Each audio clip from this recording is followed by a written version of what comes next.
Oke, dalam video kali ini kita akan belajar tentang apa itu sistem mapping healthcare dan bagaimana caranya membuat sebuah sistem mapping healthcare yang akan membantu kita untuk memahami gambaran besar dari sebuah masalah. Minggu lalu kita sudah membahas tentang kompleks adaptive sistem, di mana kompleks adaptive system ini menunjukkan bahwa dunia yang kita hadapi sekarang itu sebenarnya dunia yang sangat kompleks, di mana ada banyak komponen di dalamnya, interaksi yang saling mempengaruhi, kemudian permasalahan yang juga saling terkait, namun juga disebut adaptif karena akan terus berubah. Mereka akan selalu berupaya untuk memperbaiki, dan kemudian ada perubahan-perubahan yang terjadi karena kompleksitas tersebut. Oleh karena itu, sistem mapping in healthcare ini akan berguna untuk kita memahami kompleksitas serta bagaimana adaptasi yang dilakukan dalam sebuah sistem. Di video kali ini kita akan bahas awal dulu tentang apa itu sistem mapping, kemudian apa saja komponennya sebenarnya kalau kita mau bikin sebuah sistem map, kemudian ada yang namanya stakeholder mapping, kemudian kita baru akan masuk ke sistem mapping in healthcare itu sendiri. Jadi konsep dan pentingnya melakukan mapping sistem di dalam pelayanan kesehatan, mengembangkan sistem mappingnya, bagaimana caranya, tantangan dalam mengembangkan sistem, serta perubahan yang merupakan tujuan dari kita membuat sebuah sistem mapping. Kita kan selalu ingin untuk membuat sebuah perubahan, itu juga akan kita bahas dalam video ini. Oke, di dalam sistem map itu adalah sebuah bentuk penyajian visual.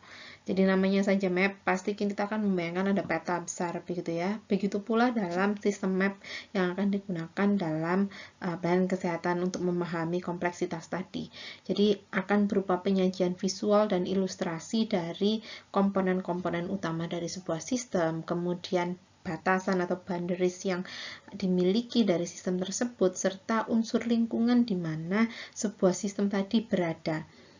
Di dalam sistem map itu sendiri juga tidak hanya cuman menunjukkan komponen dan bagian saja, tapi kita juga harus bisa menggambarkan hubungan yang terjadi antar komponen tersebut.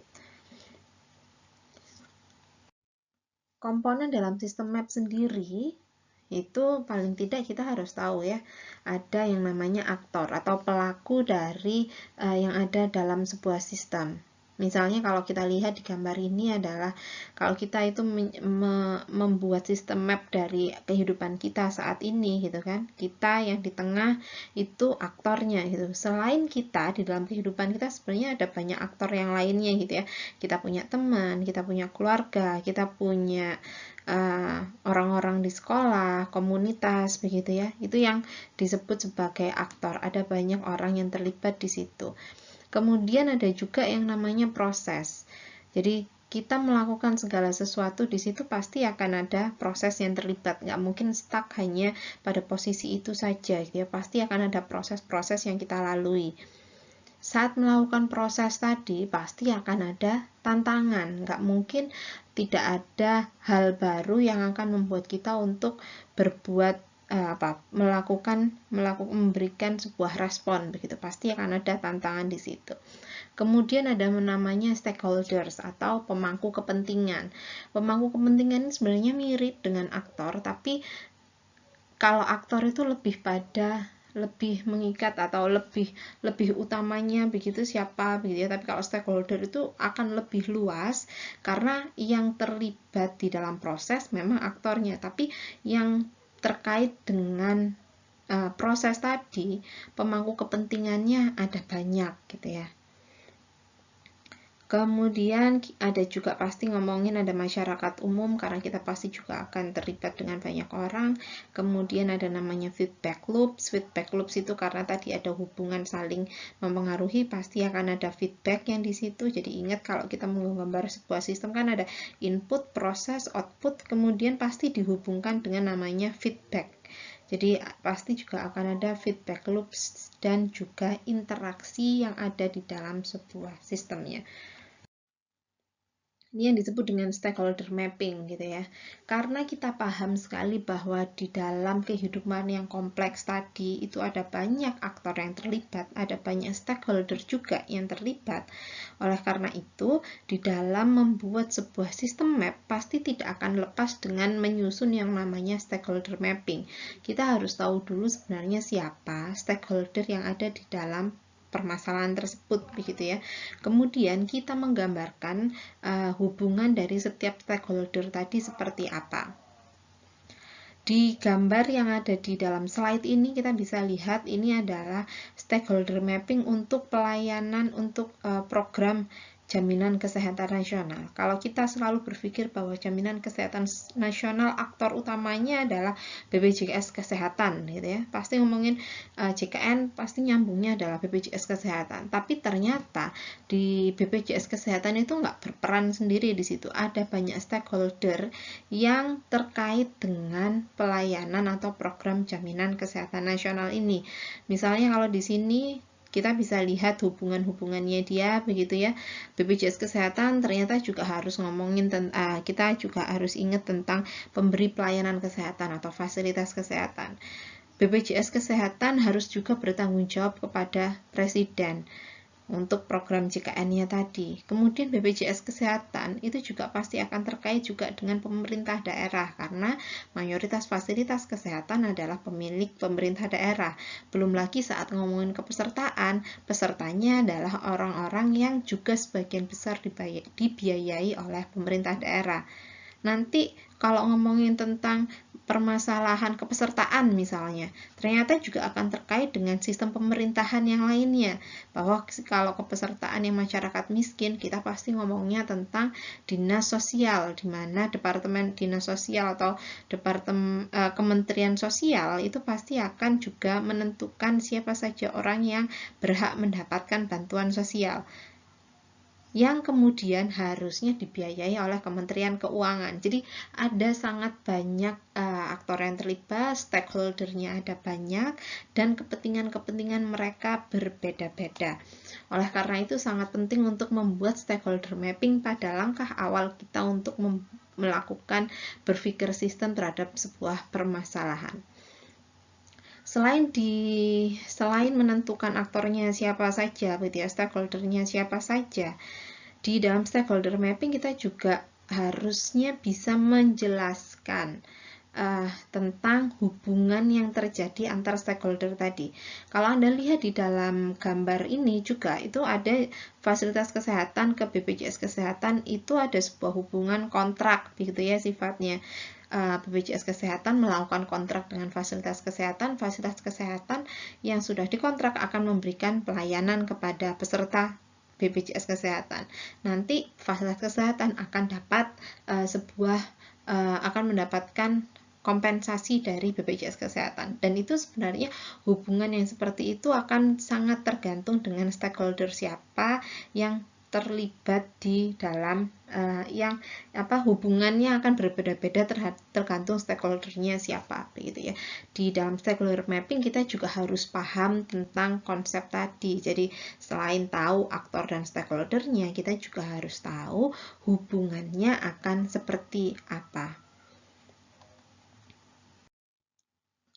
Ini yang tadi saya sampaikan, jadi ini contoh stakeholder mapping dalam pelayanan JKN ya. Kalau kalian bisa lihat di sini, BPJS Kesehatan sebagai aktor utama di dalam JKN gitu, dia punya hubungan dengan berbagai macam stakeholder, mulai dari yang peserta, ada juga pemberi pelayanan kesehatan yang utama ya, stakeholder utama, aktor utamanya kan pasti BPJS Kesehatan sebagai badan penyelenggaraan asuransi, peserta asuransi atau peserta JKN-nya, kemudian fasilitas kesehatan sebagai pemberi pelayanan kesehatan. Itu aktor utamanya. Tapi saat kita melihat di baliknya hubungan ketiganya itu ternyata ada pemangku kepentingan yang lain lagi. Ada sistem pemerintahan publik pemerintahan, tadi ngomongin data kepesertaan berarti yang ngomongin tentang peran Kementerian Sosial. Ngomongin tentang membayar iuran, kita pasti akan ngomongin tentang Kementerian Keuangan. Kalau kita ngomongin tentang pekerja penerima upah yang menjadi peserta, pasti akan terkait dengan Kementerian Tenaga Kerja begitu. Jadi ada banyak stakeholder yang berada di balik hubungan yang terbentuk dari aktor-aktor utama tersebut. Ini adalah contoh stakeholder mapping ya. Nanti silakan kita bisa lihat berbagai contoh stakeholder mapping lain yang juga sudah banyak digambarkan. Kalau yang ini berbeda dengan yang sebelumnya tadi, itu lebih pada stakeholder mapping, begitu kita umumnya hanya cuma bisa lihat linear, hubungannya linear, karena kan cuma garis dari Vaskes ke BPJS gitu ya, linear, tapi kita tidak bisa melihat, tidak bisa menggambarkan rinci bagaimana proses yang terjadi di dalamnya. Setelah kita punya stakeholder mapping, langkah selanjutnya yang harusnya kita juga perlu lakukan adalah melakukan proses mapping. Jadi proses mapping ini lebih menggambarkan bagaimana hubungan antara satu aktor dengan aktor yang lainnya, aktor dengan stakeholdernya, itu prosesnya akan seperti apa. Contohnya dalam konsep sistem pembiayaan kesehatan yang JKN tadi. Di sini ada Kementerian Kesehatan, ada BPJS gitu ya. Kita cuma ambil dua aja nih, proses yang terjadi di keduanya seperti apa begitu ya. Ada Kementerian Kesehatan, ada BPJS, kemudian di situ kalian bisa lihat ada kementerian lainnya, ada juga pemerintah daerah. Ini semuanya kan tadi sudah tergambar di dalam stakeholder mappingnya. Kemudian kita harus paham detail hubungan stakeholdernya tadi itu seperti apa. Di dalam gambar ini menunjukkan proses di mana BPJS Kesehatan itu sampai bisa memberikan pelayanan. Dananya dapatnya dari mana? Oh, BPJS itu memperoleh dana dari APBN untuk peserta penerima bantuan iuran atau PBI. Di situ ada gambarnya PBI, begitu ya. PBI dibayar oleh APBN. Saat kita berbicara tentang APBN, bagaimana sampai dia bisa membayarkan iuran untuk peserta bantuan iuran, pasti akan ngomongin tentang peran Kementerian Kesehatan dan kementerian lainnya. Apa yang terjadi di situ, prosesnya harus kita juga pahami. Jadi selain gambaran lengkap stakeholdernya siapa saja, kaitannya seperti apa, kita juga harus tahu proses yang ada di dalam hubungan setiap stakeholder tadi. Ini adalah contoh proses mapping untuk konsep sistem pembiayaan kesehatan yang melibatkan beberapa stakeholder.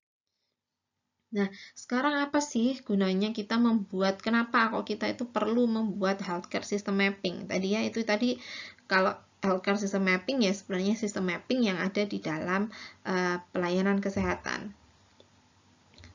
Kenapa kok perlu dilakukan healthcare system mapping? Karena ini akan jadi alat bantu kita untuk menyusun konsep-konsep yang akan kita tawarkan untuk menyelesaikan sebuah masalah dengan mempertimbangkan banyak hal tadi, kompleksitas tadi. Kemudian ini juga akan membantu kita memberikan informasi kita sebenarnya proses pengambilan keputusan yang strategis untuk intervensi yang akan kita berikan itu yang seperti apa, karena kan kita harus memperhatikan nih prosesnya seperti apa gitu ya. Misalnya kalau kita nggak pakai healthcare system mapping dan langsung ketemu, misalnya ada kita dinas kesehatan, kita ketemu sama masyarakat yang nggak bisa membayar pelayanan kesehatan di sebuah rumah sakit begitu ya. Kalau itu sangat simpel sekali tanpa kita memperhatikan kompleksitasnya di dalam permasalahan tadi, paling kan kita cuma akan yaudah deh, kita akan kasih uang dari dinas kesehatan, akan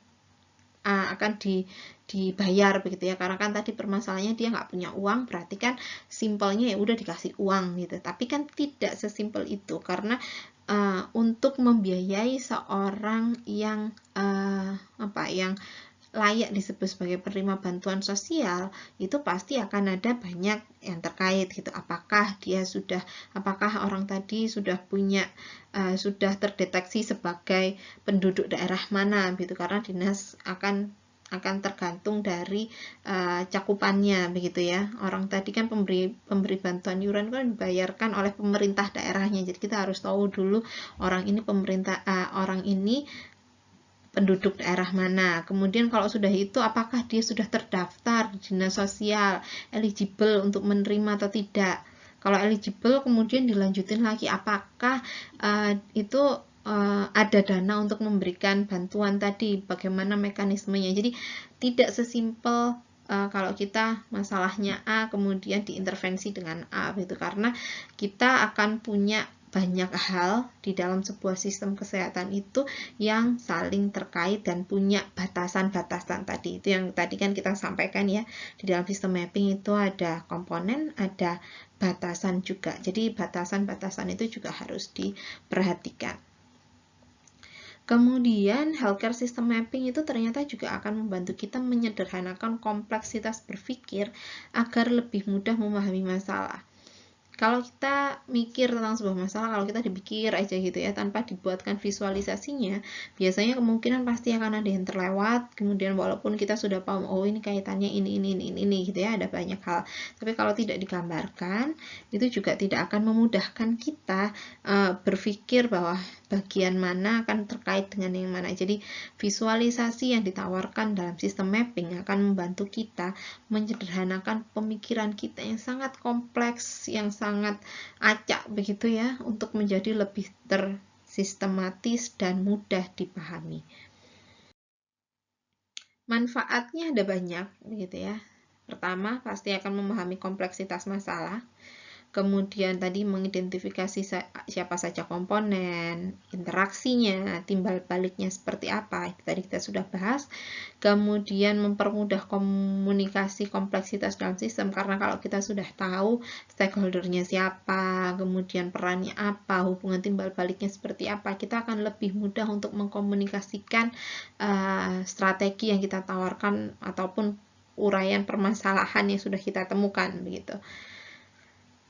Sistem mapping ini hanya menjadi awalan ya, belum menjadi sebuah yang bukan menjadi, oh ini akhirnya kalau kita bikin sistem mapping hasilnya adalah ini yang harusnya dilakukan begitu. Tapi ini adalah awalan untuk kita memikirkan lebih luas lagi permasalahan yang dihadapi. Kalau permasalahan itu dilihat, kita perlu melihat masalah itu secara detail, sangat perlu. Tapi kita juga harus melihat kompleksitasnya pada tataran yang lebih luas lagi. Karena kalau misalnya teman-teman pernah rapat begitu, ada pemimpin rapat yang dia tuh terlalu detail sehingga justru melewatkan hal-hal yang sangat kompleks tadi, yang luas gitu ya. Padahal yang bermasalah adalah yang tadi, yang tataran yang lebih luas begitu. Kemudian mengidentifikasi akar penyebab masalah, pasti nanti juga bisa dibantu dengan alat lain lagi yang namanya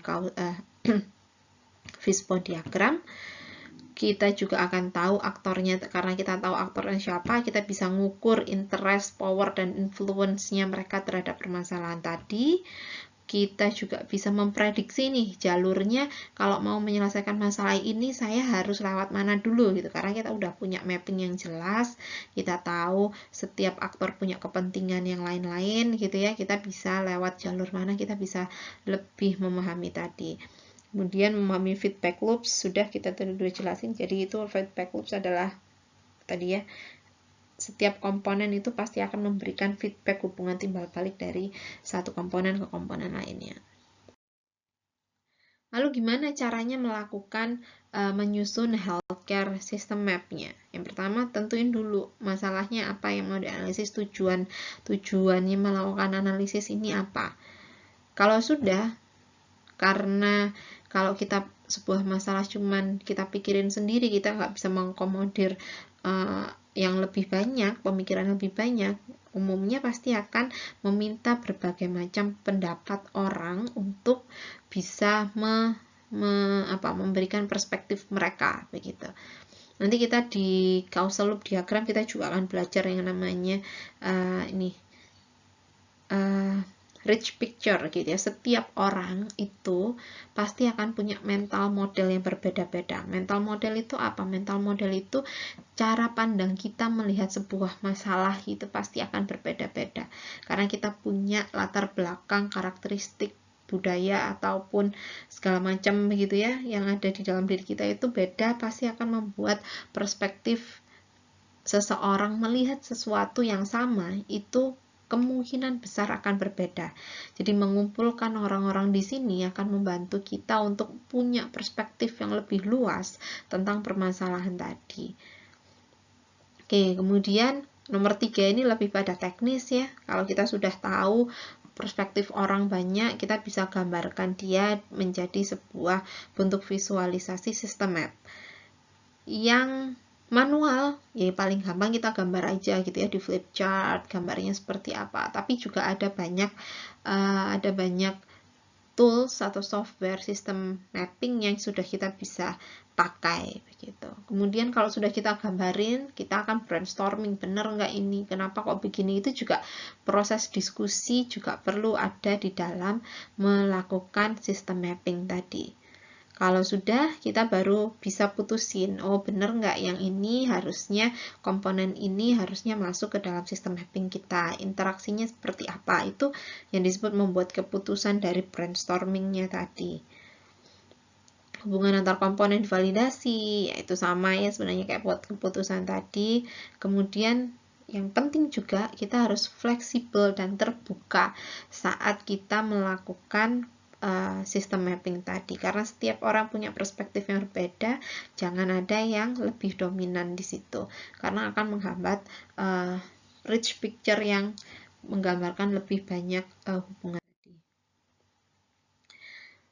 Garis hubungan dalam mapnya sendiri juga ada banyak begitu ya. Garis-garis lainnya itu bisa sifatnya timbal balik, bisa juga sebab akibat, atau juga menunjukkan skala kejadiannya, mulai dari yang individu, komunitas, nasional, global gitu. Itu bisa nunjukin besarannya gitu ya. Jadi garis hubungannya bisa macam-macam. Yang terpenting Anda bisa tahu hubungan, adakah hubungan di situ, Anda tahu ini hubungannya apa, apakah timbal balik, sebab akibat, ataukah akan menyebabkan perbedaan skala permasalahannya tadi. Itu penting juga. Oke, mari kita amati dua gambar ini. Jadi pada beberapa tatap muka yang sebelumnya, saya yakin teman-teman sudah belajar tentang sistem health system gitu ya.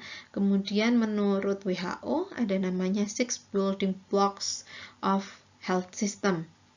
Nah, saat kita menggambarkan 6 building block of health system, itu umumnya digambarkan dalam yang seperti yang kiri ini. Jadi ada ngomongin tentang health financing, ada service delivery, resource generation gitu ya.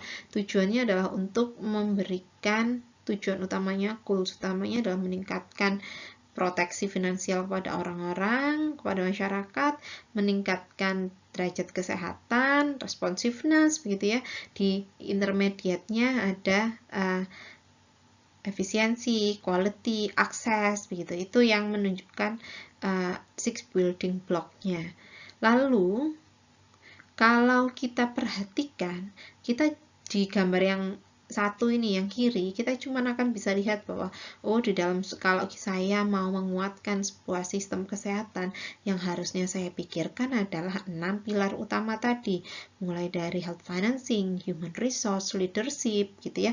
Itu yang harusnya kita perhatikan gitu kalau dari gambar ini.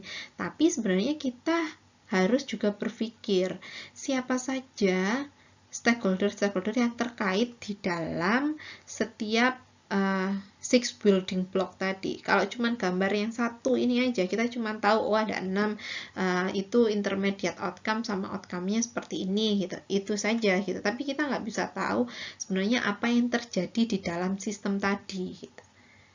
Oleh karena itu, kita juga harus memperhatikan gambar yang sebelahnya. Gambar sebelahnya ini lebih pada ke stakeholder mappingnya gitu ya, walaupun belum menunjukkan interaksi, tapi kita bisa melakukan identifikasi terhadap siapa saja stakeholder yang terlibat pada setiap 6 building block tadi. Misalnya di information itu ternyata itu pasti ada kaitannya sama universitas, ada kaitannya dengan kelompok-kelompok atau NGO yang bergerak di bidang penelitian kesehatan. Ada juga tentang asosiasi profesi, ngomongin juga tentang kelompok fasilitas kesehatan yang dia juga akan memberikan informasi untuk peningkatan sistem kesehatan gitu ya. di baliknya yang langsung aktor utama tadi, stakeholder yang paling terkait, ternyata ada banyak lagi. Oh, universitas itu juga akan dipengaruhi oleh ministry atau kementerian, badan risteknya gitu ya. Sekarang kan lagi banyak nih perbincangan tentang badan ristek gitu ya. Ngomongin juga tentang kaitannya sama departemen unit medical recordnya di dalam rumah sakit, kalau itu ngomongin tentang business council atau asosiasi vaskesnya tadi gitu. Jadi kita bisa menggradasi spektrumnya stakeholder yang terkait pada setiap six building block tadi. Jadi gambar yang sebelah kiri menunjukkan secara umum apa saja yang harus dilakukan, apa saja yang harus diperhatikan, intermediate outcome-nya, outcome akhirnya seperti apa begitu. Gambar yang sebelah kanan ternyata di dalam setiap six building block tadi itu ada banyak stakeholder yang terlibat. Itu gunanya kita memikirkan dengan lebih berpikir sistem yang lebih luas begitu ya. Kalau linear aja, linear thinking, ya udah kita cuma akan lihat yang kiri aja gitu. Oh, ini dipengaruhi ini nih, berarti kalau mau ini kita harus perbaiki ini gitu. Tapi perbaikan terhadap six building block tadi ternyata ada banyak sekali yang harus juga diperhatikan. Oke.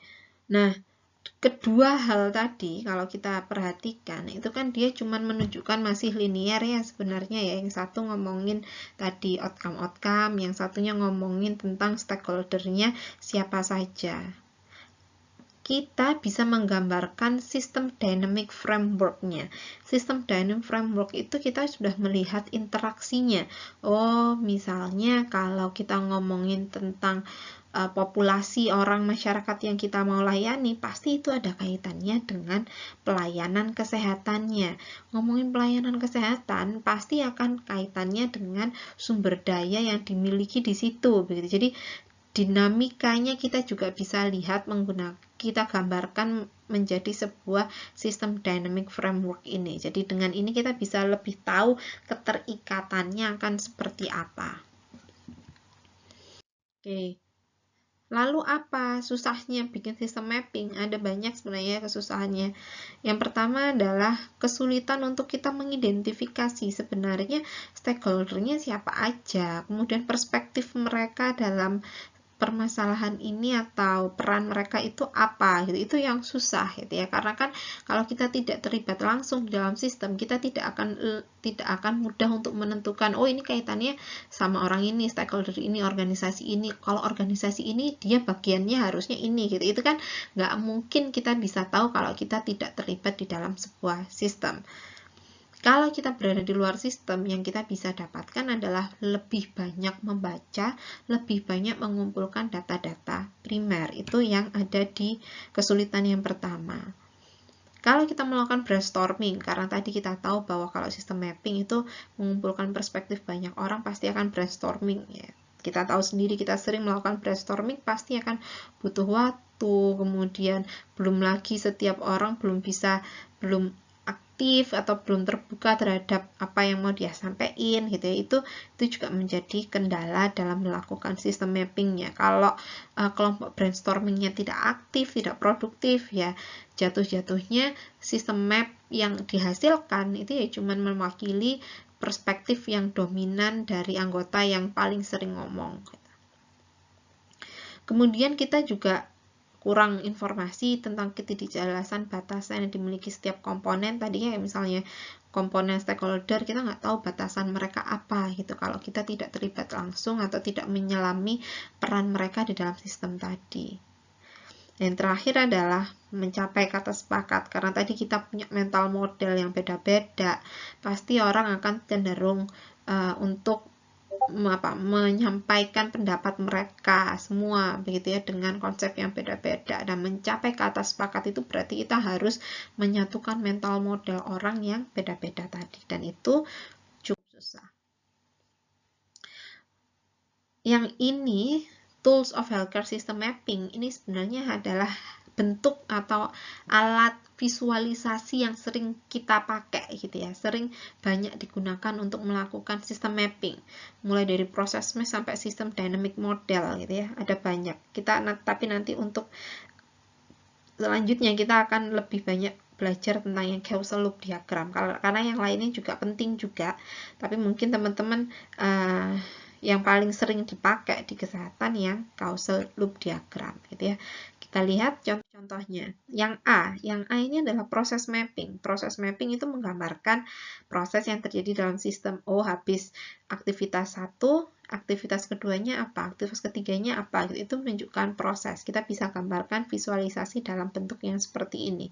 Sering juga ini disebut sebagai flowchart, karena kita menunjukkan aliran dari prosesnya tadi.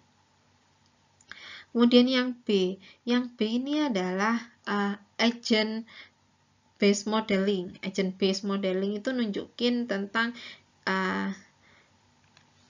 kita ada modeling yang akan dipakai gitu ya, di real world-nya seperti apa, kemudian kita akan tunjukin yang ingin kita perbaikin itu sebenarnya gambarnya akan seperti apa. Itu yang B itu adalah agent modeling tadi. Yang C adalah causal loop diagram. Disebut loop karena itu kita akan punya banyak lingkaran-lingkaran gitu yang saling mempengaruhi tadi ya, bentuk circle ini causal loop diagram. Jadi ada kaitan satu diagram, satu bundaran loop tadi dengan loop yang lainnya itu saling ada hubungannya. Yang D mungkin paling sering Anda tahu, ini adalah history, manajemen history. Kalau kita mau gambar sesuatu gitu kan, perubahan masalahnya itu terjadi mulai dari periode yang ini karakteristik permasalahannya begini, pada periode yang ini karakteristik permasalahannya begini gitu ya. Jadi dengan menggambarkan historinya kita bisa tahu bagaimana adaptasi yang dilakukan dari permasalahan tadi. Yang E ini adalah pipa. Jadi kita nunjukin ada beberapa goals yang dipakai gitu ya. Kemudian nanti kita untuk yang lainnya mungkin bisa diperdalam pada beberapa video selanjutnya. Dan yang terakhir adalah terkait perubahan. Jadi kita melakukan visualisasi tadi itu kan gunanya untuk membuat kita paham terhadap permasalahan tadi, kompleksitasnya kayak apa, bentuk adaptasi yang terjadi di dalamnya seperti apa, begitu ya. Nah, tujuannya apa sih kalau kita udah punya visualisasi tadi? Kan kita pasti akan pingin adanya perubahan gitu. Kalau yang baik, ya harusnya di-maintain, kalau yang jelek itu apa yang harusnya diperbaiki. Jadi pasti tujuannya adalah melakukan perubahan. Perubahan sendiri ada 3 ya, ada 3 macam. Antecedent itu berarti tadi hubungan yang melatar belakangi permasalahan tadi kita harus perbaikin antecedentnya. Kita juga bisa memperbaiki perubahannya dilakukan pada prosesnya, atau juga maintenance dan evolution. Kalau memang sudah baik ya bisa dilanjutkan. Ini adalah perbedaan ketiganya. Jadi perubahan-perubahan yang dibuat di dalam kompleks, di dalam sebuah sistem tadi, itu bisa melibatkan ketiga jenis perubahan ini.